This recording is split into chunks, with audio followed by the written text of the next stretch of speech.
সবাই চায় সুখ, পায় সবাই দুঃখ।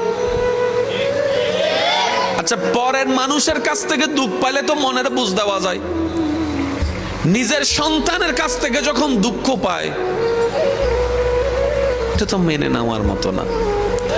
নিজের আপন মায়ের পেটের ভাই বোনের কাছ থেকে যদি অপমান পাওয়া যায় এটা কিন্তু মানে নেওয়ার মতো না। বাহিরের মানুষ দুশ্মনী করলে মনকে একটু বোঝানো যায়, সে হয়তো আমাকে চিনে নাই, বুঝে নাই, আমার দুশ্মন।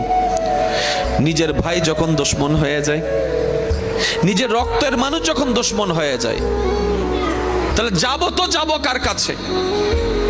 সুখ পাবো তো পাবো কোথায়? ইমানদার ভাইরা গভীর মনোযোগ। তাহলে সবার চাওয়া সুখ, সবার চাওয়া ভালো থাকা, সবার চাওয়া সম্মানে থাকা, সবার চাওয়া শান্তিতে থাকা, সবার চাওয়া আনন্দে থাকা।